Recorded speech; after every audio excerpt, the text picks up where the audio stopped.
మీరు మా పట్ల చూపించే కృప ఎంతో గొప్పది కృపనైనా, శ్రేష్టమైన కృపని మీరు మాకు చూపెడుతున్నారు. మీకు స్తోత్రాలు కృప. దేవా నా తండ్రి, ఈరోజు నా కృప 3 నెలల తర్వాత ఈరోజు మీ ఆలయం తెరవబడింది. ఈ పునరుద్ధరణ దినాన మిమ్మల్ని మహిమపరచడానికి నా ప్రభా మీరు కృప దయచేశారు. మీకు స్తోత్రాలు స్వామి నాయన. అయ్యా ఇంకా నా ప్రభు నా తండ్రి, ఈరోజు మేము అందరం కలిసి మేము ప్రార్థన చేస్తున్న సంఘమంతా కూడా కలిసి నాయన, ఈ యొక్క COVID-19 ఈ కరోనా వ్యాధి యేసు నామములో లయమవునుగాక. దేవా నా తండ్రి, ఆ వ్యాధి అణచివేయబడునుగాక. దేవా నా తండ్రి, ప్రతి వ్యక్తి కూడా దేశంలో ప్రపంచమంతా కూడా నిమ్మలింపబడునుగాక. దీని ద్వారా ఆర్థిక వ్యవస్థ పడిపోయింది. దీని ద్వారా దేవా నా తండ్రి ఎన్నో కుటుంబాలు ప్రభా పేదరికానికి దరిద్రానికి వెళ్ళిపోయాయి. దీని ద్వారా చాలా కుటుంబాలు కృంగిపోతుంటున్నా, నలిగిపోతుంటున్నా, భయంతో ఉంటున్నా. వీటన్నిటి నుంచి కూడా విడుదల దయచేయమని ప్రార్థన చేసుకుంటున్నా. యేసయ్య, ఈరోజు మీ వాక్యాన్ని ప్రభునైనా వినడానికి మాకు గొప్ప దయచేయండి. మాతో మీరు మాట్లాడండి ప్రభునైనా. మీ సన్నిధి మా మధ్యన ఉండాలి. యేసు నామమున ప్రార్థన చేసానికి వేడుకొనుచున్నాము తండ్రి. ఆమేన్. ప్రియులారా, మనం వాక్యంలోకి మనం వెళుతుంటున్నాం. పరిశుద్ధుడైన దేవుడు, ఆ కృప కలిగిన యేసుక్రీస్తు ప్రభుల వారు మనందరినీ కూడా తన కృపతో ఆయన నడిపించడానికి, బలపరచడానికి ఆ ప్రభు ఎంతగానో ఆయన ఇష్టపడుతూ ఉంటున్నాడు. వాక్యాన్ని మనం చదువుకుందాము. కీర్తన గ్రంథములో నుంచి 92వ కీర్తన 12వ వచనం నుంచి 15వ వచనం వరకు కొన్ని విషయాలు ఉన్నాయి. ఆ విషయాన్ని మనము ధ్యానం చేసుకుందాం. కీర్తన గ్రంథంలో నుంచి 92వ కీర్తన 12వ వచనాన్ని ఒకసారి చదువుదాం. నీతిమంతులు ఖర్జూర వృక్షం వలె మోవవేయుదురు, లెబానోను మీకి దేవదారు వృక్షం వలె వారు ఎదుగుదురు. బైబిల్ అలాగనే పెట్టుకోండి. వాక్యాన్ని మనం చూస్తూ ఉన్నప్పుడు దేవుని వాక్యం మనకు తెలియజేస్తున్న విధానాన్ని, ఆ ప్రభు మనతో మాట్లాడుతున్న ఆ విధానాన్ని మనం చూస్తూ ఉన్నట్లయితే ప్రభు మనకు ఒక చాలా స్పష్టమైన రీతిలో, లేక మనకు అర్థమయ్యే రీతిలో కొన్ని విషయాలు మాట్లాడుతూ ఉంటున్నాం. దేవుని బిడ్డలంగా మనకు కలిగిన నిరీక్షణ, లేకపోతే మనకు కలిగిన ఆధారం కావచ్చు, లేకపోతే మనకు కలిగిన ఒక కృప ఏమంటే దేవుడు తన సన్నిధిని మనకిచ్చాడు. మనం అందరం కూడా స్థిరపడటానికి, బలపడటానికి, ఎదగటానికి ప్రభు మనకు తన కృపను మనకైనా దయచేసాడు ఆయన. కాబట్టి ఈ వాక్యాన్ని మనం చూస్తూ ఉన్నట్లయితే ఈ 92వ కీర్తనలో మొట్టమొదటి మాట ఏమంటున్నాడంటే, యెహోవాను స్తుతించుట మంచిది. హల్లెలూయా. యెహోవాను స్తుతించుట మంచిది అని చెప్తూ ఉంటున్నాను. అంటే దేవుని స్తుతించడము మంచిది అని ఈ మాటని చెప్పడంలో విశేషం ఉందన్నమాట. దేవుడు ప్రతి వ్యక్తికి కూడా స్తుతించే భాగ్యాన్ని కల్పిస్తాడు. ఎప్పుడు మనం దేవుని మనం స్తుతిస్తామంటే మనకు సంతోషం ఉన్నప్పుడు, ఆనందం మనకున్నప్పుడు, లేక దేవుని దగ్గర మేలు మనం పొందుకున్నప్పుడు, ఆ కృపని మనం పొందుకున్నప్పుడు, అప్పుడు మనం ఏం చేస్తామంటే ఆ సంతోషంతో దేవుని మనం స్తుతించగలుగుతాం. ఎప్పుడు జరగలేని కార్యాలు, ఎక్కడ జరగలేని కార్యాలు దేవుడు ఆయన జరిగించినప్పుడు వెంటనే మనకి ఏమవుతుందంటే కన్నా ఆ సంతోషం అనేది ఆ దేవుడు మనకైనా ఇవ్వగలుగుతాడు ఆయన. హల్లెలూయా, హల్లెలూయా, హల్లెలూయా, హల్లెలూయా, హల్లెలూయా. పిల్లలు వచ్చి పిల్లలు వచ్చి నీకు వస్తాను. నేను వాడి కోసం నేను ఒక ఇక్కడికి వచ్చాను. నేను నువ్వు పైకి ఇక్కడికి వచ్చాను. మా ముందుకు వచ్చేస్తున్నాను. దగ్గర లేదు కూర్చోకుండా దూరంగా కూర్చోండి. దగ్గరికి వచ్చేసి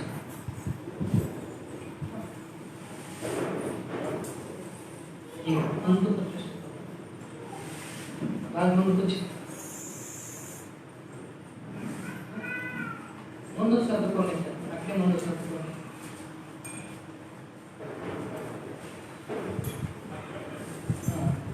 వచ్చి నేను జరిపినాను.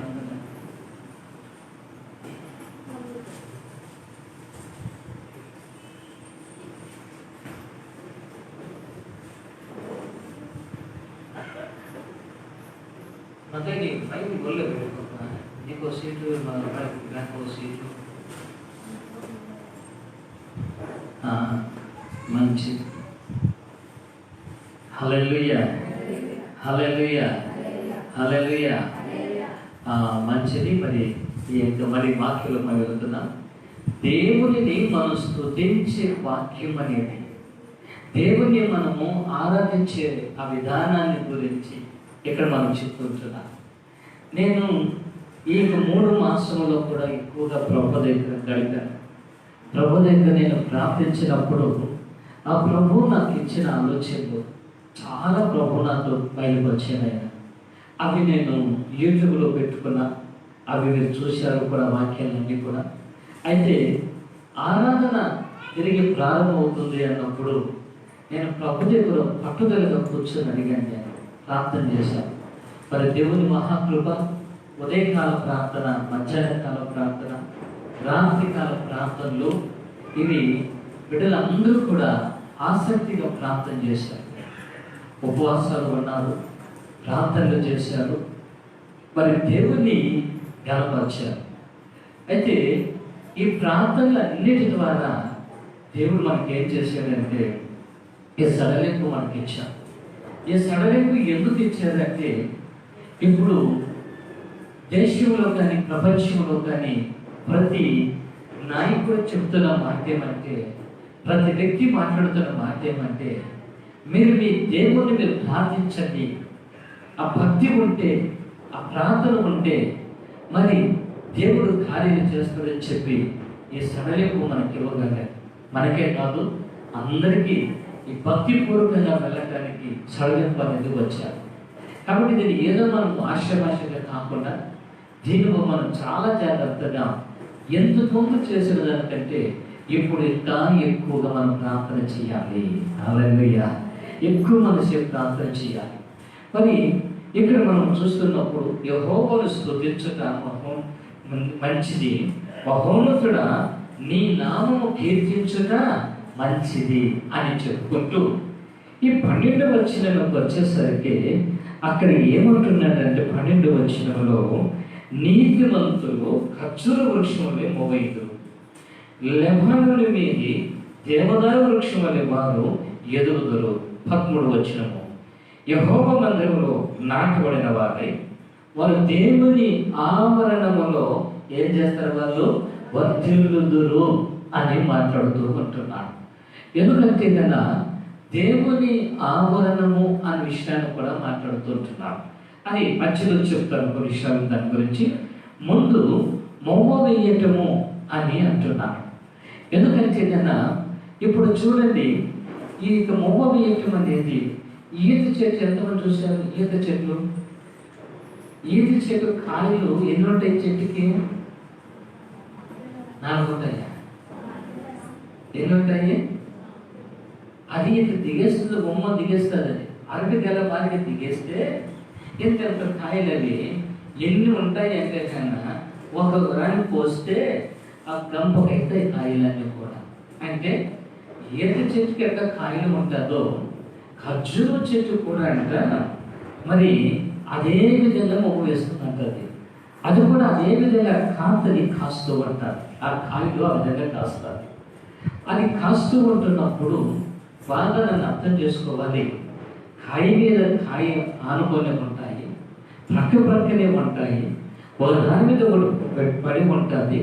కానీ దాని స్థానాలను మర్చిపోదు, దాని రుచిని మర్చిపోదు, దాని ఎదుగుదల మర్చిపోతుంది. బాగా అర్థం చేసుకోవాలి. ఎందుకంటే కాయకాయ పడినప్పుడు అది ఏమైందంటే బరుగున్నప్పుడు కింద ఉన్న కాయ ఆ యొక్కది ఎదగలేదు, బలపడలేదు. అది అయితే ఈ ఖర్జూరం చెట్టుకున్న గుణము ఈ కాయ ఏదంటే అన్ని ఒకదాని మీద ఒకటి పడుతున్నప్పటికీ కూడా దాని యొక్క సైజు తగ్గదు, రుచి తగ్గదు. మరి అది ఏం చేస్తుందంటే కన్నా బాగా పరిపక్వం అవుతుంది. అది అంతవరకు కూడా ఆ కాయ కిందకి రాలదన్నమాట. బాగా చూడండి, ఈ విషయాన్ని మనం చూస్తున్నప్పుడు ఎందుకు ప్రభు ఈ వాక్యాన్ని ఇక్కడ పెట్టాము అని అడిగితే ప్రభు ఏమంటున్నాడంటే సంఘంలో ప్రతి వ్యక్తి కూడా ఖర్జూర వృక్షం వలె మొమ్మ వేసేవారుగా ఉండాలి. సంఘంలో ప్రతి వ్యక్తి కూడా బలపడటానికి లేక ఆధ్యాత్మికమైన స్థితిలో ముందుకు సాగటానికి, తను నడిపింపబడటానికి, తను చేయవలసిన కార్యాల గురించి అక్కడ మాట్లాడుతున్నది ఏమంటే కదా, మరి మనం ఎప్పుడు కూడా మన స్థానాన్ని మనం మర్చిపోకూడదు. ఒకటి, ఆ యొక్క రుచి ఇచ్చే విషయంలో కూడా, రుచిని కల్పించే విషయంలో కూడా ఎక్కడ కూడా మనం తప్పిపోకూడదు. మూడవదిగా మనం చూస్తూ ఉన్నట్లయితే సన్నగిల్లే విధంగా అది ఉండదన్నమాట. ఈ మూడు కూడా ఆ కాయలు ఉండగలుగుతాయి. ఒకటేమో స్థానము మారదు, రెండోది మనం చూస్తున్నట్లయితే రుచినిచ్చేది మానదు, మూడోది మనం చూస్తున్నట్లయితే అది సన్నగిల్లేది ఉండదు. ఆ ఖర్జూర వృక్షంలో నాలుగోది మనం చూస్తూ ఉంటున్నప్పుడు అన్నీ కూడా కలిసే ఉంటాయి. అవన్నీ కూడా హల్లెలూయా. అంటే అది దేనికి చూపిస్తా ఉందంటే కదా ఐక్యతకి చూపిస్తా ఉంది, ఐక్యతల గురించి చూపిస్తా ఉంది. ఈ నాలుగు విషయాలు కూడా ఈ ఖర్జూర వృక్షంలో ఈ కాయలో మనం కనపడుతూ ఉంది. ఖర్జూర చెట్టు అని చెప్పలేదు. ఖర్జూర వృక్షంలో అక్కడ ఏమంటున్నాడంటే ఖర్జూర వృక్షం వల్లే మొమ్మ వేయుదురు, మొమ్మ వేయుదురు, మొమ్మ వేయాలి. మనం ఖర్జూర వృక్షం అది ఫలింపు చూపిస్తూ ఉంది, ఆ ఫలాన్ని చూపిస్తూ ఉంది, ఆ కార్యం మనం కనపడుతూ ఉంది. సంఘంలో ప్రతి వ్యక్తి కూడా ఉండవలసిన విధానాన్ని లేక ప్రతి వ్యక్తి కూడా నడవలసిన విధానాన్ని చాలా స్పష్టమైన రీతిలో ప్రభు మాట్లాడుతూ ఉంటున్నాం. ప్రియమైన సంగమ, అర్థం చేసుకున్న విషయాన్ని అంటే ఇక్కడ మనము మన స్థానం మారకూడదు అని మాట్లాడుతూ ఉంటున్నాం. ఇప్పుడు మొమ్మ వేసిన తర్వాత ఆ గింజ ఆ కాయని తీసినట్లయితే, ఆ స్థానం నుంచి తీసినట్లయితే రుచి ఉండదు. మన రుచి రాని ప్రాంతానికి తిరిగి అది ఎదగదన్నమాట. ఆ కాయని తీసి ఇంకో చోట పెడతామన్న దానికి లేదు. ఆ కాయ బలపడాలా, రుచించాలి, అది బాగా ఎదగాలి. పరిపక్వమైన తర్వాత ఆ కాయను తీసుకుని తిన్న తర్వాత ఆ గింజ అనేది ఇంకా భూమిలో పడితే మొలకెత్తుతూ ఉంటారు. ప్రియమైన దేవుని బిడ్డలారా, అంటే ఇక్కడ మనం చూస్తూ ఉంటున్నప్పుడు మనం మన స్థానాన్ని మనం మర్చిపోకూడదు. మనం ఏది మన స్థానం ఏంటి, ప్రభు మనకి ఏమి ఇచ్చాడు, ప్రభు మనకి ఏం చూపెడుతూ ఉంటున్నాం. నేను శుక్రవారం అనుకుంటా మాట్లాడుతూ ఉంటున్నప్పుడు ఒక విషయాలు ప్రభు మాట్లాడారు. ఆ ఫలించే విషయంలో మనం చూస్తూ ఉన్నప్పుడు మనము దేవుడిలో మనం ఉన్నప్పుడు దేవుడి దగ్గర ఎలా ఉండాలి, ఏ విధంగా జీవిస్తూ మనం ఫలిస్తాం అనేది శుక్రవారం రోజు మనం వాక్యాన్ని విన్నాం మనం. అయితే ఈ దీన్ని మనం చూస్తూ ఉన్నట్లయితే కన్నా మన స్థానము అనేది మనం చూస్తూ ఉంటున్నాం. చెట్టుకి ఆ యొక్క మొక్కకి ఆ కాయ ఎప్పుడు అతుకబడి ఉంటుందో, ఆ మొక్కకి ఆ కాయ ఎప్పుడైతే ఉండగలుగుతుందో అప్పుడు అది ఏమవుతూ ఉంటుందంటే కన్నా అది రుచించడానికి కానీ బలపడటానికి కానీ వీలవుతారు. అదే విధముగా ప్రియమైన దైవ ధ్యానంగమా, నీవు కూడా సంఘానికి ఎప్పుడైతే నువ్వు అతుకుబడి ఉంటావో, సంఘానికి ఎప్పుడైతే నువ్వు కట్టుబడి ఉంటావో, ఆ సంఘముకు నిలబడినప్పుడు, ఆ సంఘంలో నిలబడినప్పుడు నువ్వు రుచించడానికి వీలవుతుంది అన్నమాట. ఆ రుచిని ఎలా రాగలుగుతుంది? బైబిల్లో మనం చూస్తున్నట్లయితే యెహోవా ఉత్తముడని రుచి చూసి తెలుసుకుని అని మాట్లాడుతూ ఉంటున్నాడు. అంటే దేవుని యొక్క సంఘంలో మనం ఉన్నప్పుడు ఆ దేవుడు మనకి ఏం చేయగలుగుతాడంటే కనుక మనలో రుచికరమైన జీవితాన్ని మనకి ఇవ్వగలుగుతాడు. మన జీవితము అనేకులు ఆకర్షింపబడాలి, మన జీవితము అనేకుల్ని దగ్గరికి నడిపించే విధంగా ఉండాలి, అనేకుల్ని ఆకర్షించే విధంగా ఉండాలి. సంఘము అనేది, సంఘంలో ఉన్న ప్రతి వ్యక్తి కూడా, దేవుని కలిగిన ప్రతి వ్యక్తి కూడా ఆకర్షించే వ్యక్తిగా ఉండాలి, రుచించే వ్యక్తిగా ఉండాలి. నీ ద్వారా ఎదుటి వ్యక్తికి నొప్పి కలగకూడదు, నీ ద్వారా ఎదుటి వ్యక్తి బాధ కలగకూడదు. ఎందుకో తెలుసా? నీవు ఆ యొక్క వృక్షానికి, ఆ మొక్కకి, ఆ కాడకి ఎప్పుడు కట్టుబడి ఉంటావో అప్పుడు ఏమవుతుందంటే పరిశుద్ధాత్ముడైన యేసుక్రీస్తు ప్రభువు ఆయన ఏం చేయగలుగుతాడంటే తన మాటలు నీ మధ్యకి పంపించి, ఆ మాట దేవుడు తన వాక్యాన్ని పంపించి నిన్ను కడిగి రుచికరమైన జీవితముగా యేసయ్య నిన్ను చేయగలుగుతాడు. ఆయన హల్లెలూయా, ఆయన అదేగా చేయగలుగుతాడు, రుచిగా చేయగలుగుతాడు. లేకపోతే ఆ రుచి అనేది మనకు రాదన్నమాట. కాబట్టి మొట్టమొదటిగా ఈ వాక్యాన్ని, అందుకే పౌలు ఏమంటున్నాడంటే ఆయన సౌలుగా ఉంటున్నప్పుడు క్రైస్తవ సమాజానికి ఆయన రుచిగా లేడైన, క్రైస్తవ సమాజాన్ని బలపడటానికి ఆటంకముగా నిలబడ్డాడు. ఆయన క్రైస్తవుల్ని చెదరగొడుతున్నాడు. స్తెఫనుని చంపటానికి కూడా అతడు అంగీకరించినట్లుగా వాక్యాన్ని మనం చూస్తూ ఉంటున్నాం. ఎన్ని జరిగినప్పటికీ కూడా జరిగిన దాన్ని బట్టి ఆయన ఇంకా ముందుకు పోతూ ఉంటున్నాడు. అయితే దేవుడు అతన్ని మాట్లాడిన తర్వాత ఆ మాటలు సౌలుని పౌలుగా మార్చగలిగాది. ఆయన మాట మృదువయ్యాది, ఆయన ప్రవర్తన యథార్థత అయ్యాది. ఆయన ప్రతి విషయంలో కూడా ప్రతిరోజు ఆయన ఏమవుతున్నాడంటే కడగబడుతూ ఉంటున్నాడు. తిరిగి అంతేకాకుండా క్రైస్తవ సమాజానికి మూల పురుషుడుగా నిలబడ్డాడు, సంఘ స్థాపకుడుగా నిలబడ్డాడు, అపోస్తలుడిని పిలువబడ్డాడు. ఆయన పిలువబడటమే కాకుండా అనేకుల్ని దేవుని దగ్గర నడిపించడానికి ఆయన మాటలు అనేకుల్ని రుచించే విధంగా చేయగలిగేదంటే కారణం ఏమో తెలుసా? ఆయన వాక్యం, దేవుని వాక్యం ద్వారా, ఆ మాట ద్వారా కడగబడ్డాడన్నమాట.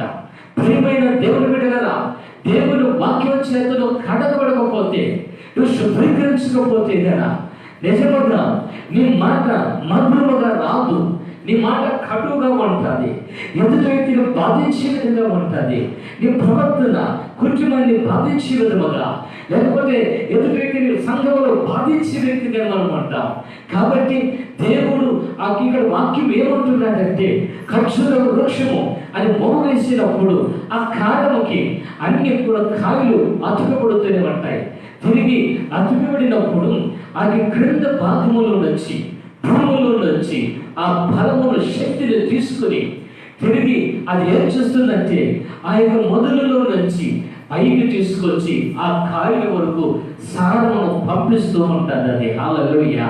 ఖర్జూరపు చెట్టు అది అందంగా ఉండదు, కానీ ఆ కాయలు మాత్రము అందంగా ఉంటాయి, ఆ కాయలు మాత్రము రుచిగా ఉండగలుగుతాయి. బాగా గమనించాలి. ఆ కాయ ఖర్జూర వృక్షం, ఆ కాయ ఖర్జూరకాయ ఎలా ఉంటుందంటే ఆ తింటే కదా దానిలో దాదాపు 13 విటమిన్స్ ఉన్నాయి. దాంట్లో ఒక మనిషి జీవించడానికి ఆ విటమిన్స్ అన్ని కూడా 13 దాంట్లో ఉన్నట్టుగా మనం చూస్తున్నాం. ఎందుకంటే మనిషికి కావలసిన ఆ ఫలముని ఇవ్వగలుగుతుంది ఆ ఫలము అనేది మనం చూస్తూ ఉంటున్నాం. అందుకే బైబిల్లో మనకి ఇక్కడ అంటున్నాడు, ఏమంటున్నాడంటే వాక్యాన్ని నీతిమంతులు ఖర్జూర వృక్షం వలె మొగ్గ వేయుదురు. మొగ్గ వేయాలి, వేసి మనం ఫలించాలి. అప్పుడు అక్కడ ఆ పరిపక్వానికి రావాలి. అంటే దీని అర్థం మనం చూస్తే కన్నా నీవు సంఘముకు వేరు అయితే, సంఘంలో కట్టబడకపోతే, సంఘంలో లేకపోతే నీకును తిరిగి దేవునికి సంబంధము లేకుండా అయిపోతుంది. అంతేకాకుండా నీకు ఏమవుతుందంటే కన్నా నీకు బలం అనేది రాదు, నువ్వు ఎదగటానికి నీకు బలము ఉండదు, నువ్వు రుచించడానికి నీకు శక్తి లేదని ఎండిపోయే స్థితి వస్తూ ఉంటుంది. ప్రియమైన దేవజనాంగమా బాగా గమనించాల్సింది అంటే ఈరోజు చూస్తున్నట్టయితే దేవుడు మనకు పెట్టిన బంధము ఎటువంటిది తెలుసా? మన భూమి మీద మనం ఉంటున్నాం. ఈ భూమిలో నుంచి శక్తి అని అంటున్నాడు. అంటే మనం ఎక్కడి నుంచి మనం తీయబడ్డామంటే నేల మట్టి నుంచి మనం తీయబడిన వారు. మనం తీయబడిన తర్వాత అందులో దేవుడు ఏం చేశాడంటే తన జీవాన్ని వదిలాడు. జీవించిన తర్వాత ఆ వ్యక్తి జీవించే ప్రాణి అయినట్లుగా మనం చూస్తూ ఉంటున్నాం. జీవించే ప్రాణి అవటమే కాకుండా తిరిగి ఆ వ్యక్తి దేవుణ్ణి ఎలా ఉండాలంటే కన్నా ఘనపరిచే విధంగా ఉండాలి. కొంతమంది చూస్తున్నట్లయితే దేవుళ్ళు ఎదుగుతూ ఉండి మధ్యలో పడిపోయి దేవుణ్ణి బాధించే వారు చాలా మంది అయిపోతూ ఉన్నారు. చాలా మంది దేవుణ్ణి తొక్కు పెట్టేవారు చాలా మంది అయిపోతున్నారు. పరిశుద్ధాత్మని ఆర్పి చాలా మంది అయిపోతుంటున్నారు. పరిశుద్ధాత్మని దూషించేవారు చాలా మంది అయిపోతూ ఉంటున్నారు. ఎందుకో తెలుసా? దేవునికును వారికి సంబంధం లేకుండా అయిపోయారు. ఆ సంబంధం ఎక్కడ లేకుండా అయిపోయారు. నీకు ఎప్పుడైతే సహవాసము లేకుండా పోతుందో, ఎప్పుడైతే నీకు సంఘము లేకుండా పోతుందో ఈ కార్యాలు నీకు కనపడవు. నీవు అది నీకు జరగదండి. అందుకే ఎంత స్పష్టంగా మనం చూస్తూ ఉంటున్నాం. అందుకనే వాక్యం మనకి ఏం చెప్తుందంటే కన్నా భక్తుడైన దావీదు అని ఏమంటున్నాడంటే వాక్యము జుట్టు తేనెల కంటే మధురమైనది అని మాట్లాడుతూ ఉంటున్నాడు. హల్లెలూయా. అంటే వాక్యం అనేది జుట్టు తేనెల కంటే ఇది మధురమైనది అంటున్నాడు. ఇంకా మనం చూస్తూ ఉన్నట్టయితే ఇది కొండ తేనె, ఆ పట్టు లాంటిది. ఆ తేనె ఎంత రుచినివ్వగలుగుతుందో అంత రుచి కలిగినది దేవుడి వాక్యము అంటున్నాడు. తిరిగి అంతేకాకుండా భక్తుడైన ఇర్మియా ఆయన ఏమంటున్నాడంటే నీ వాక్యము నాకు దొరకగా దానిని నేను భక్షించి తిని అని అంటున్నాడు. ప్రియులారా, అంటే ఈ వాక్యంలో ఉన్న మధురాల గురించి మనం చూస్తూ ఉంటున్నాం. అంటే ఇప్పుడు మనం ఎందుకు ఆ విషయాన్ని అక్కడ మాట్లాడుతూ ఉంటున్నాడంటే దేవుని వాక్యము అనేది ప్రతి వ్యక్తిని కూడా ఏం చేయగలుగుతుందంటే ఆదరించగలుగుతుంది. హల్లెలూయా. దేవుని వాక్యం అనేది ప్రతి వ్యక్తిని కూడా బలపరుస్తుంది. దేవుని వాక్యం అనేది ప్రతి వ్యక్తిగత జీవితంలో కార్యాలను జరిగింపచేస్తుంది. కాబట్టి ఈ వాక్యం అనేది మనల్ని మన వాక్యం లేకపోతే తిరిగి ఏమైపోతుందంటే కదా ఆ కాడము ఎండిపోతుంది. అది ఎండిపోయిన తర్వాత ఆ కాయలన్నీ కూడా రాలిపోతాయి. అది పనికి రాకుండా రుచి లేకుండా అయిపోతూ అంటారు. ఈరోజు ఎంతో మంది రుచి లేని క్రైస్తవ జనాంగము, రుచి లేని క్రైస్తవ కుటుంబాలు, తిరిగి సాక్ష్యం లేని కుటుంబాలు ఈరోజు దేవుని కలిగి ఉన్నామంటున్నారు. త్రాగుబోతుగా తిరుగుతూ ఉంటున్నారు. తిరిగి క్రైస్తవులను చెప్పుకుంటున్నారు. తిరుగుబట్టలైపోతున్నారు. తిరిగి మూఢంగా ప్రవర్తించేవారైపోతుంటున్నారు. దేవుని యొక్క సన్నిధికి ఆటంకం కలిగించేవారుగా ఉంటున్నారు. ఏమో తెలుసా? వారు అనుకుంటున్నారు మేము బలపడము, మేము బాగున్నాము, నాకేమి, నాకు ఆరోగ్యం ఉంది, నాకేమి, నాకు శక్తి ఉంది, నాకు డబ్బు ఉంది. ఎన్ని రకాలుగా చెప్పుకుంటారంటే అన్ని రకాలుగా చెప్పుకుంటూ ఉంటారు. నీ డబ్బు, నీ ఆరోగ్యము, నీ స్థితి ఒక్కరోజు దగ్గర నిలబడదు. అది ఒక్కరోజు వెళ్ళిపోయాలి. అవి నీ దగ్గర స్థిరంగా ఉండవని కూడా. అయితే స్థిరంగా ఉండేది దేవుడు. ఆయన వాక్యం స్థిరంగా ఉండేది. ఆ వాక్యాన్ని మనం చూసుకోవాలి. ఆ వాక్యాన్ని మనం గ్రహించాలి. ఆ వాక్యాన్ని మనం చూసుకోవాలి. దాన్ని ఎప్పుడైతే మనం చూసుకోగలుగుతామో ఆ కృప కలిగిన దేవుడు సర్వోన్నతుడైన యేసుక్రీస్తు ప్రభువు వారు మన పట్ల తన కృపను దయచేస్తాడు. ఆయన ఆ విధంగా లేకపోతే ఎటువంటి పరిస్థితుల్లో కూడా క్రైస్తవ జనాంగము ఆశీర్వదించబడలేదు, రుచికరంగా జీవించలేదు, అనేకులు బాధించే విధంగానే ఉంటుంది, ప్రేమకరంగా ఉండదు. అందుకని నీతిమంతుడు అనే వ్యక్తికి ఉండవలసిన గుణాలు మనం చూస్తే కదా ఖర్జూరం యొక్క వృక్షం వలె మరి ఏం చేస్తారు? వాళ్ళు బొబ్బ వేయుదురు. హల్లెలూయా. మరి ఏం చేస్తారు? వాళ్ళు బొబ్బ వేస్తారన్నమాట. ఈరోజు నా యేసయ్య నేను ఎలా చేయాలనుకుంటున్నాడంటే నీ స్థానం తప్పకుండా, నీ రుచిని తప్పకుండా తిరిగి నువ్వు ఎలా అంటే కదా నువ్వు పరిపక్వముగా ఉండటానికి అనేకులకి ఆహారంగా ఉండటాని కోసమే దేవుడు నిన్ను చేయబోతూ ఉంటున్నాడు ఆయన. ఆమేన్, ఆమేన్. అందుకే నీతిమంతులు కొన్న ఉద్దేశాలు, నీతిమంతులు కొన్న కార్యాల గురించి దేవుడు ఇక్కడ తెలియజేస్తున్న విషయాన్ని మనం చూస్తూ ఉంటున్నాం.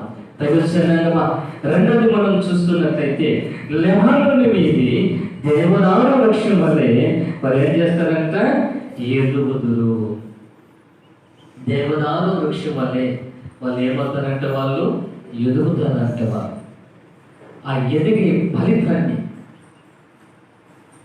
ఎదుగుతారు. దేవదారు వృక్షం వల్లే వాళ్ళు ఏమవుతారు? వాళ్ళు ఎదుగుదురు. ఇప్పుడు మనము ఆ ఎదిగే స్థితిలో మనం ఉన్నామా?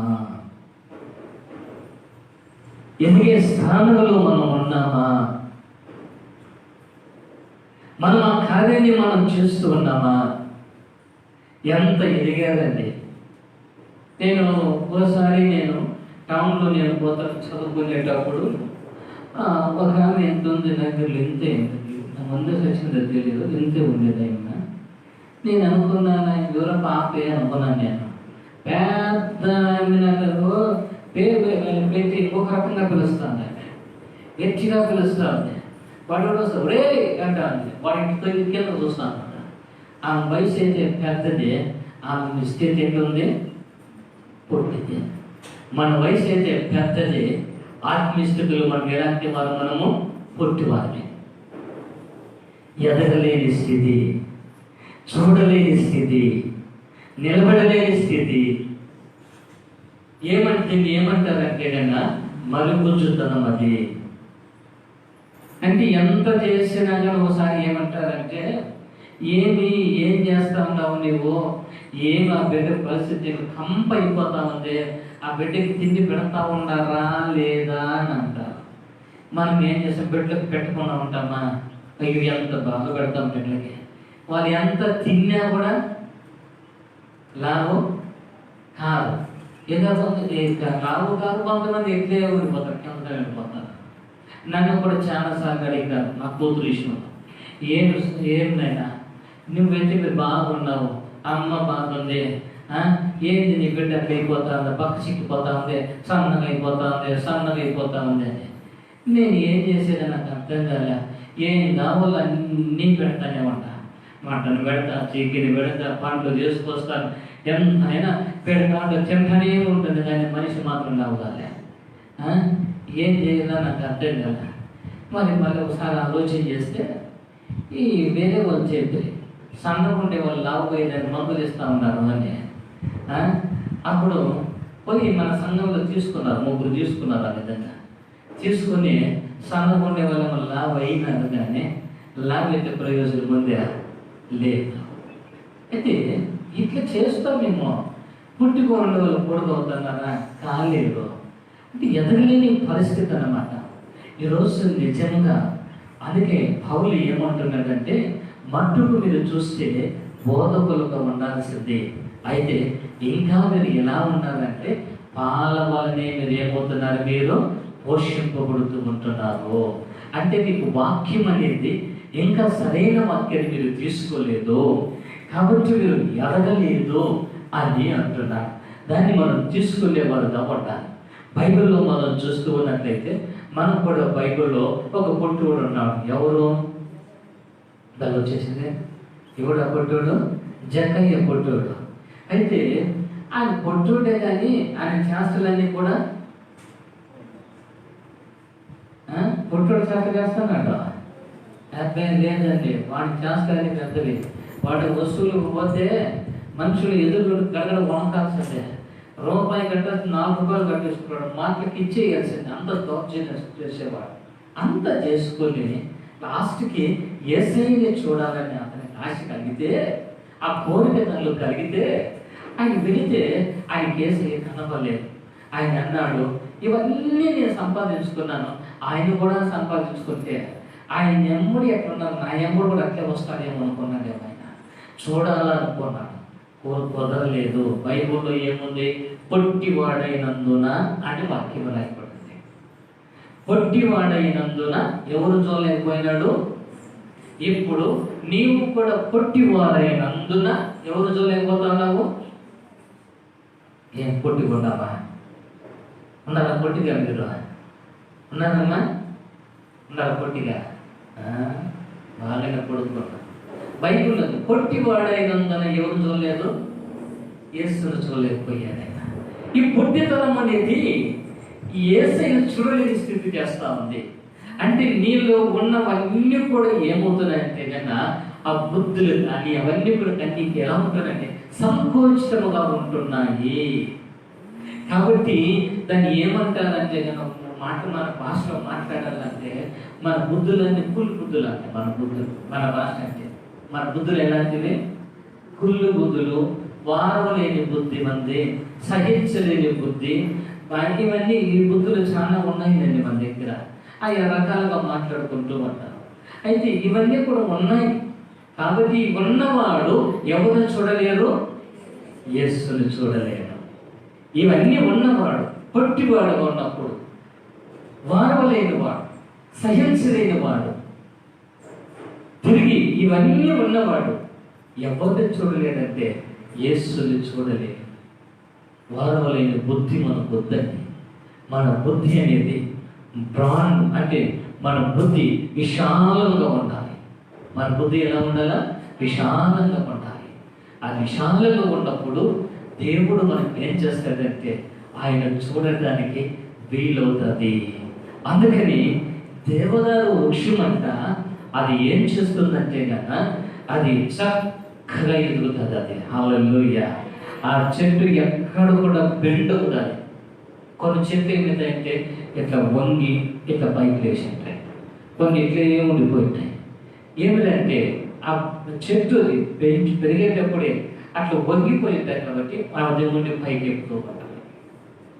ఈ చెట్టు దేవదారు వృక్షం అటువంటిది కాదు, కానీ అది ఎప్పుడు కూడా ఎలా ఉంటుందంటే చక్కగానే ఉంటుంది. అది హల్లెలూయా. ఎక్కడ కూడా అది బెండ్ అవ్వనే అవ్వదన్నమాట. బెండ్ అయ్యేది కానీ సొట్ట పోయేది, ఇటు పోయేది, అటు పోయేది, ఇట్లా మిలికలు కలిగిపోయేది చెట్టు కాదు. అది ఎట్లిపోతుందంటే చక్కగా ఎదుగుతూనే ఉంటుంది. అది హల్లెలూయా, హల్లెలూయా. అది ఏం చేస్తుంది? అది చక్కగానే ఎదుగుతూ ఉంటుంది. బైబిల్లో మనం చూస్తూ ఉంటే కన్నా ఒక తల్లి గారు ఆమె ఏమైపోయింది? నడుమేమైంది? వంగిపోయింది. కాబట్టి యేసు ప్రభు వచ్చాడు యేసు ప్రభును చూడాలని. మాది ప్రకాశం జిల్లా అండి. మా నాన్న మా అమ్మది, మాది జిల్లా మాది ఇదే. అయితే మా నాన్న మా అమ్మ వాళ్ళు అక్కడ, మా అమ్మల ఊర్లోకి వెళితే అక్కడ 2 రకాల నీళ్ళు ఉంటాయి. వాడుకునే నీళ్ళు ఉంటాయి. తాగే నీళ్ళు తీసుకురావాలంటే దాదాపు 3-4 కిలోమీటర్లు వెళ్ళి నీళ్ళు తెచ్చుకోవాలి, తాగే నీళ్ళు. ఈ నీళ్ళు ఎందుకు తాగరు అంటే ఆ నీళ్లు తాగితే వాళ్ళకి ఏమైపోతుందంటే నడుము వంగిపోతుంది. వాళ్ళు విమానం చూడాలంటే మనసును లాక్కొని కొనుక్కొని చూస్తారు. విమానాన్ని నిలబడి పైకి చూసేదానికి వీళ్ళు లేదు వారికి. ఎందుకంటే కన్నా నడుము ఏమైపోయింది వారికి? వంగిపోయింది. ఆ నీళ్లు వాతం నీళ్ళు అంటారు. అంటే కొన్ని వాతం నీళ్ళు కూడా మనకు వస్తాయి అండి. మనకు ఏ నీళ్ళు వస్తాయి? మనకు వాతం నీళ్ళు తాగేస్తామంటాం మనం. ఈ వాతం నీళ్ళు ఎట్లా తాగేస్తామంటే చూడండి, బైబిల్ని మనం జాగ్రత్తగా చూస్తే ఈ వాక్యానికి ఏమంటున్నాడంటే శ్రేష్టమైనది, పాల వంటిది, తేనె వంటిది. ఇది అన్ని కూడా ఈ వాక్యాలు శ్రేష్టమైనవి అన్నమాట. శ్రేష్టము కాని బోధ తీసుకున్నప్పుడు వారు ఏమైపోతారంటే వంగిపోతే ఎవరన్నా దాన్ని ఇట్లనే వంపునితే ఉంటారు. ఏమి బాగున్నావా అంటారు. నీతో మాట్లాడుతున్నాడు, ఎవరితో మాట్లాడుతున్న అర్థమే కాదన్నమాట. అంటే విశ్వాసి కూడా వంగిపోయిన ఇట్లనే ఉంటాడు అనమాట. ఎప్పుడైనా పైకి చూస్తాడా? అందుకే ఒక జంతువు అది సత్యంత వరకు కూడా పైకి ఎత్తదు. ఆ జంతువు ఏదేది? పంది అండి. అది ఎత్తనే ఎత్తదు. కొంతమంది అబ్బా మీ తల పైకి ఎత్తించాలంటే మేము తల కింద కావాల్సిందే, కానీ ఎత్తరు. అది ఎంతో కానీ మీరు అనుకుంటే ఎత్తలేదో తలలో ఉంటారు. అది కాదు, మిడిమాలం పడేవాళ్ళండి, గర్వం పడేవాళ్ళండి, తల పైకి ఎత్తరు. అది ఎట్లంటే అంటే ఎవరైనా చూడండి మాట్లాడేటప్పుడు ఎట్లా అంటారు అంటే ఏమో తెలుసా, అది వాడి గర్వం. అంతే కానీ నేను అంటారు ఇంతే, అది గర్వం. అది వాక్యం చెప్తా ఉంది. దేవుని వాక్యం అనేది మనల్ని పైకి లేవస్తుంది. ఆ తల్లి వంగిపోయి ఉంది, లేవలేని పరిస్థితి. అందరూ కూడా అక్కడికి వచ్చారు, యేసును చూచారు. ఆ తల్లి యేసును చూడటానికి అవకాశం లేని పరిస్థితి అయిపోయింది. అయితే అక్కడ జరిగిన కార్యం ఏమో తెలుసా, యేసు వెళ్ళి ఆమెను ముట్టుకున్నాడు. ఎప్పుడు ఆమెను ముట్టుకోగలిగాడు, వెంటనే ఆమె వంగిపోయిన నడుము ఏమయ్యేదానికి లేచాది. హల్లెలూయా. అప్పుడు ఇటు చేసి ఆయన స్వరం ఇంకా అవ్వలేదు, కానీ ఆమె ఎప్పుడు లేచి యేసును చూడగలిగాదో అప్పుడు అనింది, అయ్యా ఎంత అందంగా ఉన్నావో నీవు, ఎంత చక్కగా ఉన్నావో నీవు, ఎంత బాగున్నావా అయ్యా. నీ స్వరంతో పాటు నీ ముఖము కూడా చూస్తుంటున్నప్పుడు ఆదరణ కలుగుతూ ఉందయ్యా. నీ ముఖము చూసినప్పుడు నా జీవితం నేను సరిచేసుకుంటున్నానయ్యా. ఆ ముఖము ఆ విధంగా ప్రకాశించే విధంగా ఆమె చూడగలిగాడు. హల్లెలూయా. అప్పుడు యేసుని చూసిన తర్వాత ఆమె ఏం చేయగలిగింది తెలుసా, దేవుని స్తుతించుడి ఎల్లప్పుడూ దేవుని స్తుతించుడి, దేవుని స్తుతించుడి.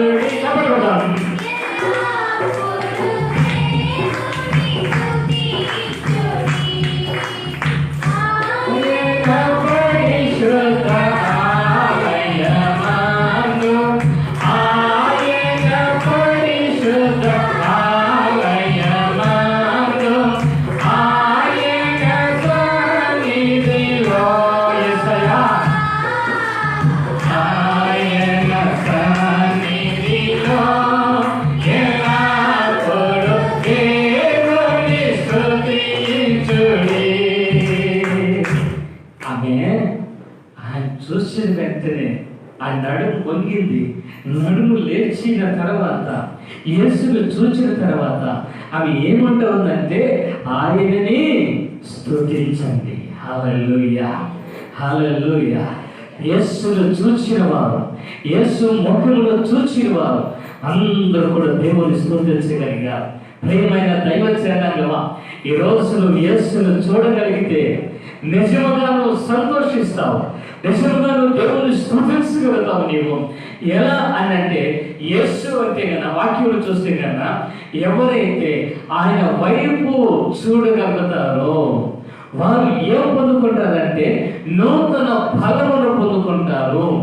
యేసు వైపు చూసేటప్పుడు యేసు క్రీస్తు ప్రభువు వారు మనల్ని చూడగలుగుతాడు, మన స్థితిని చూడగలుగుతాడు, మన పరిస్థితిని చూడగలుగుతాడు. ఆయన చూచి ఆ పరలోకపు తండ్రి మన జీవితంలో తన కార్యాన్ని చేయడానికి అది ఇష్టపడుతున్న దేవుడు ఏమంటున్నాడు. హల్లెలూయా. కాబట్టి ఇక్కడ మనం చూస్తున్నట్లయితే ఎదుగుదల, ఏదని ఎదుగుదల.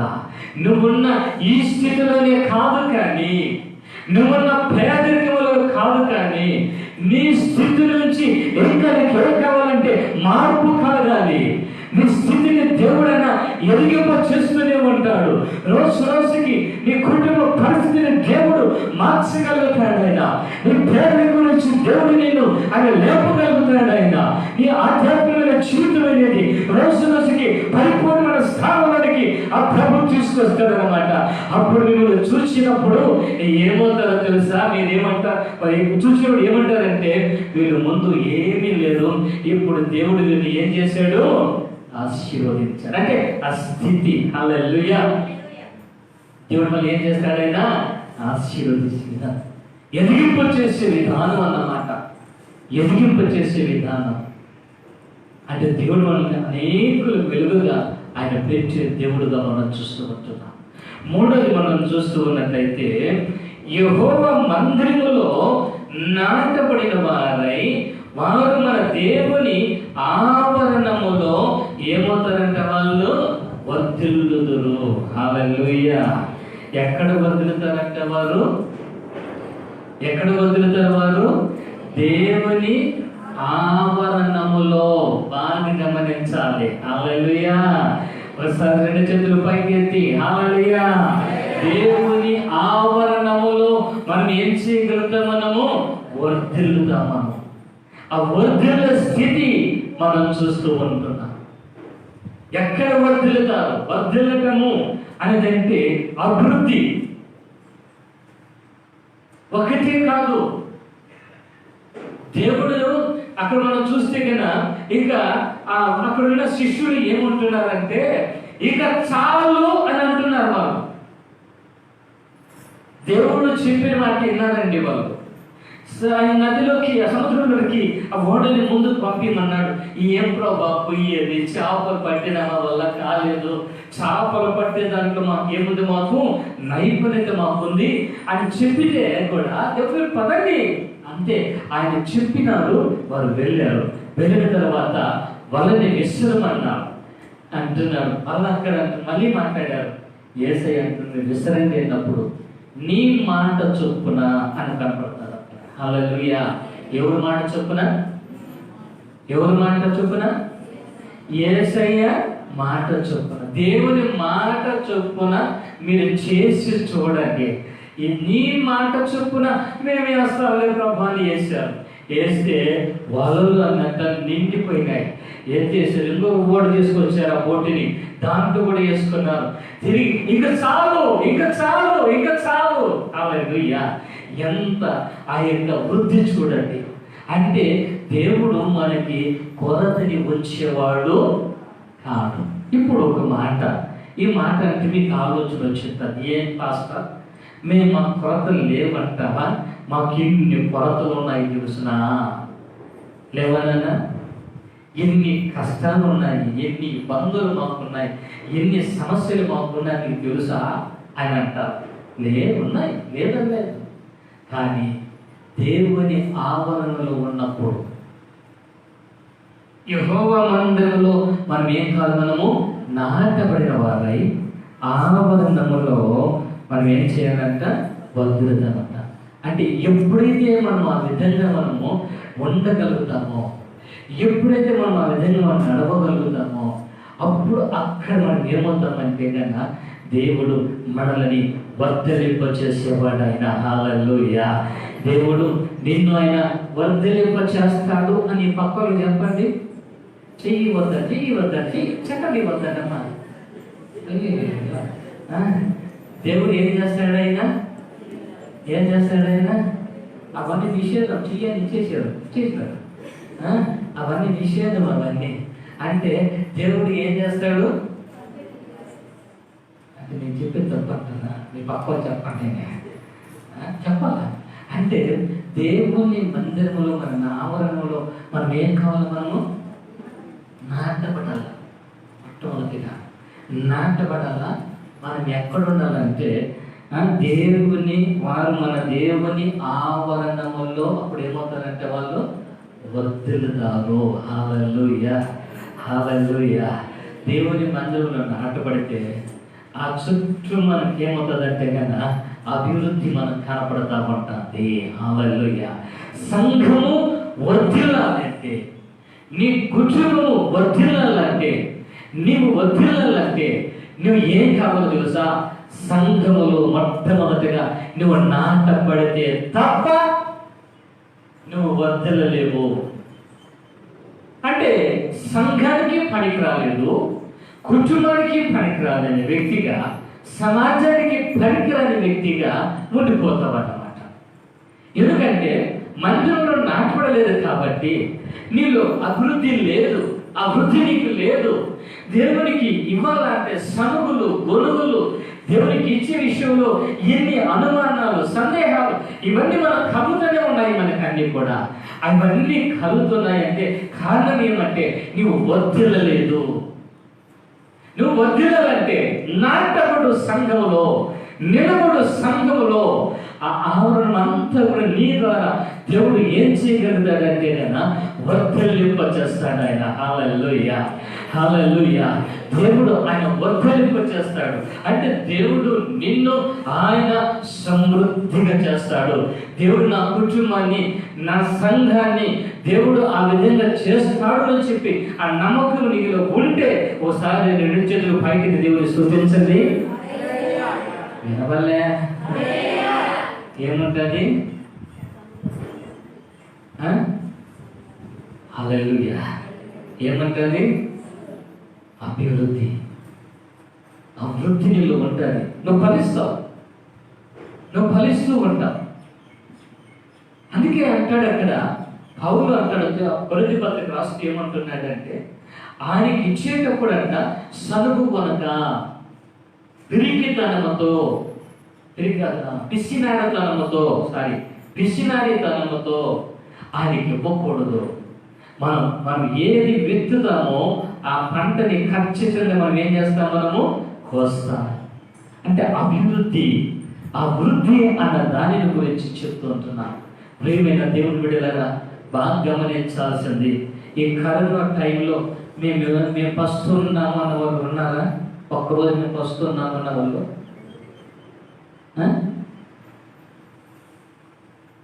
పోయి వారం చికెన్ మటన్ తిన్న వాళ్ళు ఉన్నారా? నేను విన్నాబ్బా. కరోనా లేనప్పుడు నాకు చికెన్ మటన్ ఎక్కువ తినలే. నేను కరోనా టైంలో ఎక్కువ తిరిగి దేవుడు ఆయన ఇస్తాడు అంతే. మనకి ప్రతి విషయంలో కూడా బిడ్డలకి ఎవరికి నీ కుటుంబంలో ఎక్కడ కూడా దేవుడు ఏం చేయలేదైనా తక్కువ చేశాడా? చేశాడమ్మా? ఏం సైలెంట్ అరే చేశాడా? దేవుడు తక్కువ చేయలేదు. ఎందుకు తెలుసా?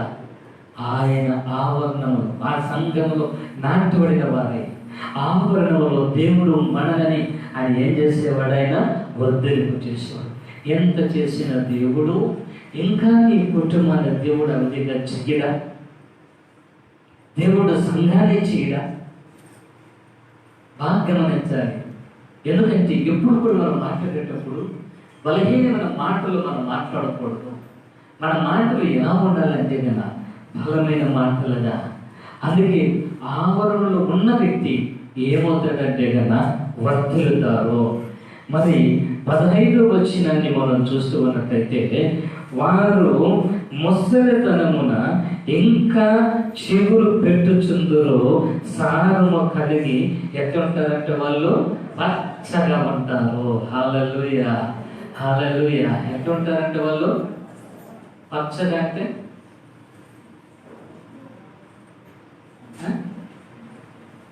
పచ్చగా అంటే మనం ఏమిటంటే నాకే నేను పచ్చగా ఉండాలంటే పచ్చగా ఉండొచ్చు కాదు, నాకేమి దేవుడు నాకు అన్ని ఇచ్చాడు అన్నట్టుగా. అంటే దేవుడు ఏమంటున్నాడంటే ఇలాంటి వారు దేవుళ్ళు ఉన్నవారు వారు ఎప్పుడు కూడా వారి ముఖాలు వాడుకో. హల్లెలూయా.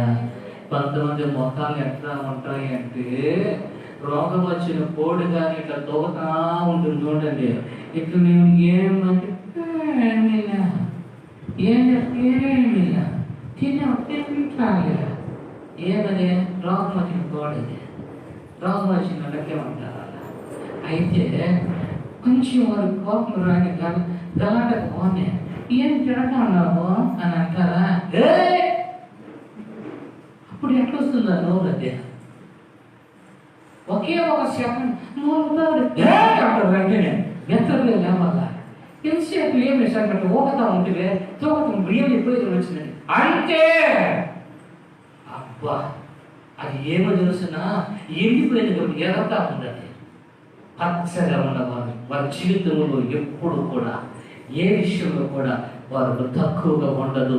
దేవుడు నీకు ఏ విషయంలో కూడా తక్కువ చెయ్యడు. హల్లెలూయా, హల్లెలూయా. ఏ విషయంలో కూడా దేవునికి ఏం చేయడైనా తక్కువ చేయడు. ఎక్కడ కూడా చేయడు. ఏ విషయంలో చేయడు. ఎందుకంటే మా కన్నడలో ఎలీషాని అడగని చెప్తాడు. మళ్ళా బయట నేను అడగద్దండి. అవును, ప్రతి బిడ్డకి పెళ్లి విషయంలో కూడా ఏమి లేకుండా బెత్తగా చూస్తూ ఉంటాడు.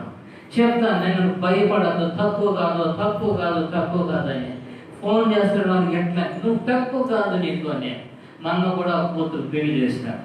పెళ్లి చేస్తే తక్కువ కానే కదా, ఆయన జోబులంతా అన్ని 500 రూపాయలు నోటే చేస్తా ఉన్నాడు. హల్లెలూయా. ఆయన అన్నాడు, దేవుడు నాకు సమృద్ధిగా ఇచ్చాడు నా బిడ్డకి చేయడానికి, పెద్ద బిడ్డకి చేయడానికి అర్థం చేశాడు.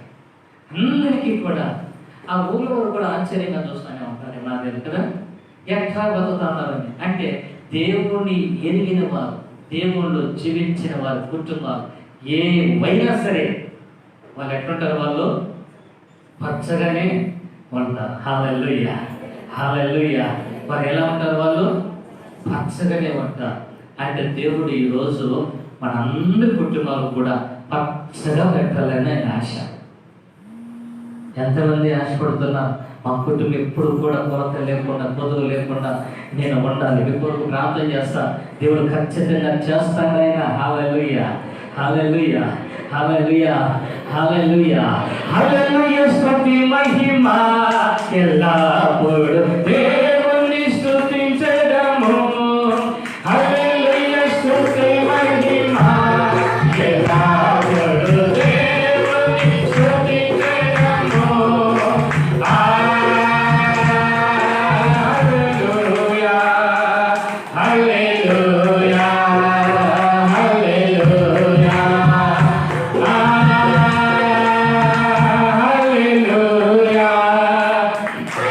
హల్లెలూయా, హల్లెలూయా, హల్లెలూయా. స్తుతి మహిమ సంతోషంగా పాడాలి. దేవుడు మన కుటుంబాన్ని, మన జీవితాన్ని సాక్షిగా పెట్టడానికి, మన పరమత్వంగా ఇష్టపడుతున్నాడు. హల్లెలూయా.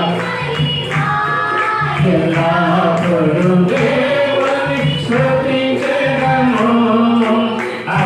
సైన్యములకు అధిపతి అయిన ఆ దేవుని స్తుతించెదము. సైన్యములకు అధిపతి అయిన ఆ దేవుని స్తుతించెదము. సాగరములను దాటించిన ఆ యెహోవాను స్తుతించెదము. సాగరములను ఆ యెహోవాను స్తుతించెదము.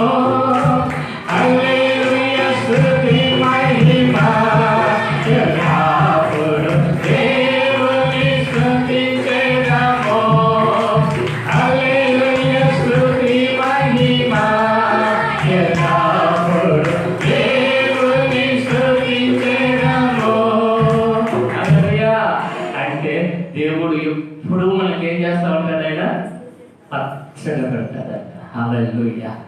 నీకేది కూడా తక్కువ కాదు. అంతేకాదు, చివరికి ఒక మాట చెప్పి ముగించేస్తున్నాను నేను. అక్కడ 15వ వచనంలోనే ఆయన ఏమంటాడు, ఇంకా చిగురు పెట్టుచుందురు. ఇంకా ఏమవుతారంట, చిగురు పెడతానే ఉంటా. చెట్టుని నరికి వేస్తే మొదలు భూమిలో ఉన్నప్పుడు అది తిరిగి ఏం చేస్తుంది, అది చిగురు పుడుతూనే ఉంటుంది. చిగురు పుడుతూనే ఉంటుంది. అది ఎండిపోతుంది.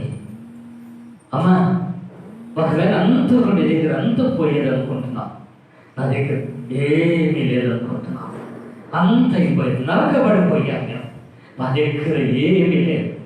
యేసులో నువ్వు ఉంటే ఆ యేసయ్య నేను ఆయన ఏం చేయగలుగుతాడంటే ఆ చిగురు పుట్టింపచేస్తాడు ఆయన. హల్లెలూయా, హల్లెలూయా.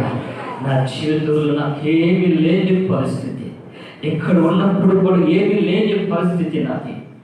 అయితే ఏమీ లేదనుకున్నా, ఇది నాశనం అయిపోయాడు అనుకున్నా, పాడైపోయాడు అనుకున్నా, 10 రూపాయలు మా బియ్యం మాకెద్దరు, నాకు నా భార్యకి, ఆ 10 రూపాయలు బియ్యం చేసుకుని ఇక్కడ డబ్బులు లేక వదిలేసిన నెలలు చాలా నా దగ్గర ఉన్నాయి. లేవు నా దగ్గర. టీ తాగడానికి డబ్బులు లేని పరిస్థితి నా దగ్గర ఉన్నది. అయితే దేవుని దగ్గరకు వచ్చి నేను ప్రార్థించాను, దేవుని స్థలంలో ప్రార్థించాను.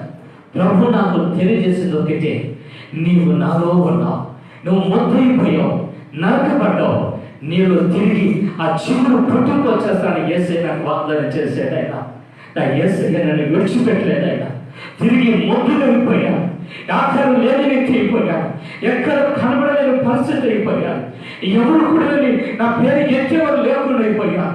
కొంతమంది అయితే ఆయన చచ్చిపోయినాడు కూడా చెప్పుకున్నారు నా గురించి. ఇదే భూమిలో సేవకులు చెప్పుకున్నారు ఆయన లేడు, చచ్చిపోయినాడు. చాలా మంది ఆయన లేడు ఈ ఊళ్ళో, ఆయన ఎక్కడో పారిపోయాడని చెప్పుకున్నారు. ఆయన మొత్తుకున్న నా జీవితాన్ని, ఎందుకు ఎవరికి కనపడి నా జీవితాన్ని, ఎవరికి నీడ ఇవ్వలేని నా జీవితాన్ని నా యేసుక్రీస్తు ప్రభువారు, ఆ కృప కలిగిన తండ్రి, ఆయన తిరిగి నాలో చిగురుని పుట్టింపచేశాడు. ఆయన ఆ చిగురుని పుట్టింపచేశాడు. యేసయ్య తిరిగి ఈ చెట్టు తిరిగి అనేకుల్ని ప్రభువులైన ఆయన చేస్తూ ఉంటున్నాడు. ఆయన ఈ చెట్టు తిరిగి అనేకులను పోషించడానికి పోషణ కర్మగా నా యేసయ్య చేశాడు. ఆయన ఎందుకో తెలుసా, యేసుక్రీస్తు ప్రభువారిని నువ్వు కలిగి ఉన్నప్పుడు, యేసులో ఉన్నప్పుడు నువ్వు నాకెక్కడికైనా పర్వాలేదు, అక్కడ మొదలు తిరిగి నీకు చిగురు పడతాడండి. దేవుడు తిరిగి నేను ఆయన లేపుతాడు, అనేకులు తిరిగి నేను చూపించగలుగుతాడు.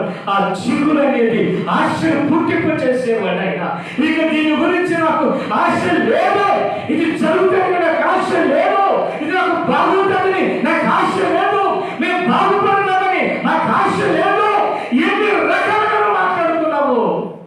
అయితే నా యేసయ్య అంటున్నా, నేను నిన్ను చిగురింపచేస్తాను. నేను హల్లెలూయా, హల్లెలూయా, హల్లెలూయా. ఎన్ని విషయాలు పెట్టాను వాగ్దానం ఉండిపోయావు అమ్మా, ఎన్ని విషయాలు వాగ్దానం ఉండిపోయావు. ఇంకా మా పరిస్థితి ఎంతే, మేము లేవలేమో అని పరిస్థితి మీకు వచ్చినప్పుడు దేవుడు నీకు తిరిగి ఆయన ఏం చేస్తున్నాడంటే చిగురు పుట్టింపు చేస్తుంటున్నా. అంటే నీ ముఖంలో సంతోషాన్ని పుట్టింపు చేస్తుంటున్నా, ఆనందాన్ని దేవునికి ఇస్తూ ఉంటున్నా. తిరిగి నేను బ్రతకగలను, నేను నిలబడగలను, నేను చేయగలను అన్న ఆ యొక్క ఉత్సాహాన్ని, ఆ బలం, ఆ సంతోషాన్ని యేసయ్య మనకి ఇస్తూ ఉంటున్నా. ఒకవేళ ఆ స్థితిలో ఉంటే ఈ రోజు నా యేసయ్య నిన్ను ఆయన చిగురింపు చేసే దేవుడు. ఆయన దేని విషయమైతే ఆశ వదులుకున్నావో, ఇది రేదో జరగదని ఆశ వదులుకున్నావో, ఈరోజు నా యేసయ్య ఆయన ఏమంటున్నాడంటే చిగురు పుట్టింప చేస్తాను. హల్లెలూయా. దేవుడు మనకి ఏమిస్తాడైనా, ఏమిస్తాడైనా ఏం చెప్పరే అంటే మీరు చిగురించాలని లేదా మీకు? దేవుడు ఏం చేస్తాడైనా ఆ ఆశ నీకుందా? దేవుడు నన్ను చిగురింప చేస్తాడు అన్న ఆశ నీకుందా? ఉంటే ఒకసారి స్తోత్రం చెప్తారా దేవునికి? నేను అట్లే వదిలిపెట్టేసి అనుకున్నావా? నేను దూరంగా పెట్టేసి అనుకుంటున్నావా? నీ బంధువులకి, రక్త సంబంధాలకి, లేకపోతే నీకు అందరి అనాదిగానే అట్లే పెట్టేసి అనుకుంటున్నావా? ఏ ఊరు చూసినా ఏంది నీ బతుకు చచ్చిపోకూడదా, ఏమీ నీ బతుకు ఇంత అయిపోయిందని అన్నప్పుడంతా కూడా నేను చచ్చిపోతే బాగుండు, నేను ఎందుకున్నాను, నేను ఎన్నిసార్లు అనుకోలేదు. నీవు నా యేసయ్య నేను నాకు అనలేదు. అయినా తిరిగి నేను నీతో ఉన్నాను కాబట్టి నేనేం చేస్తాను, నేను చిగురింప చేస్తాను. హల్లెలూయా. చేయడమ్మా, చేయడా ఏదో దుఃఖంగా చింతగా ఉన్నారు. ఇప్పుడు కూడా దేవుడు మనకి ఏం చేస్తాడు, ఆయన చిగురింప చేసేవాడు. ఆయన హల్లెలూయా. అందుకని ఈ యొక్క 92వ కీర్తనలో ఈ విషయాలు, ఇన్ని మాటలు మనం చూస్తే మగ వేయటము, ఎరువుగా వర్ధులుట, మరి పచ్చగా ఉండటము, చిగురించటం, ఇన్ని కార్యాలు దేవుడు మనకు ఆయన చేస్తాడంటున్నాడు. ఈ విధంగా మనం నడిపిస్తానంటున్నాడు. కాబట్టి మనకి ఎలాంటి ఇబ్బంది ఉండదు. ఎప్పుడంటే దేవుని మందిరములో నాటబడిన వారై ఉంటే ఆ ఆవరణంలో మన దేవుడు ఏం చేస్తాడు, ఆయన వర్ధలింప చేస్తాడు. ఆయన హల్లెలూయా, హల్లెలూయా. కాబట్టి చిన్న ప్రార్థన చేసుకుందాం. మీరు కళ్ళు మూసుకోండి. ఏ విషయం అయితే నువ్వు కోల్పోయావో ఆశని, ఇది ఇంకా జరగదు, నా జీవితం ఇంతే అని నువ్వు అనుకున్నావో, అది ఈరోజు దేవుడు నీకు తిరిగి చిగురింపు చేస్తాను అంటున్నాడు. ఆయన నీ ఆశయాల్ని దేవుడు చిగురింపచేస్తాడు. దేవుడు నీ కోరికను నెరవేర్చేవాడు. ఆయన నీ ప్రార్థన ఆలకించి నీ కోరికను సిద్ధింపచేసే దేవుడు ఏమంటున్నాడు ఆయన. కాబట్టి నీవు యొక్క నిరుత్సాహపడొద్దమ్మా. నేను ఎవరికి పనికిరాని వ్యక్తిని అయిపోయానా? నా బంధువులకు పనికిరాని వ్యక్తి అయిపోయానా? లేక సంఘానికి పనికిరాని వ్యక్తి అయిపోయానా? లేదమ్మా. అయ్యా, దేవుడు నిన్ను తిరిగి ఆయన ఏం చేసేవాడైనా చిగురింపచేసేవాడైనా, నేను చిగురింపచేసేవాడైనా. యేసయ్యా మమ్మల్ని చిగురింప చెయ్యండి స్వామి. అవును ప్రభా, ఎన్నో ప్రజలు ప్రభా, నా బ్రతుకు ఎందుకు అనుకున్నాను, నేను ఎందుకు ఉండాలనుకున్నాను, ఎన్నోసార్లు విసుకున్నాను, బాధపడ్డాను, అసహించుకున్నాను. దేవా, ఈరోజు నాతో మీరు మాట్లాడారు ప్రభా. అందరి బట్టి మీకు స్తోత్రాలు స్వామి. దేవా, మీరే బలపరచండి, మీరే కార్యాలు ప్రభా మీరు జరిగిపోచేయండి. ఈరోజు ఇచ్చిన మాటలు ప్రభా ప్రతి వ్యక్తితో నా ప్రభా, ప్రతి కుటుంబంతో నా తండ్రి నాయన మీరు మాట్లాడిన ప్రభా, వారి జీవితాల్లో వారు కూర్చోవాలని ప్రభా బలవంతులుగా మీరు చివరి ప్రార్థన చేస్తూ ఉంటున్నా. మీరే కార్యం జరిగిపోచేయండి. ఏ కుటుంబం కూడా చేదు ఉండకూడదు, రుచించే కుటుంబంగా నా తండ్రి చేయండి.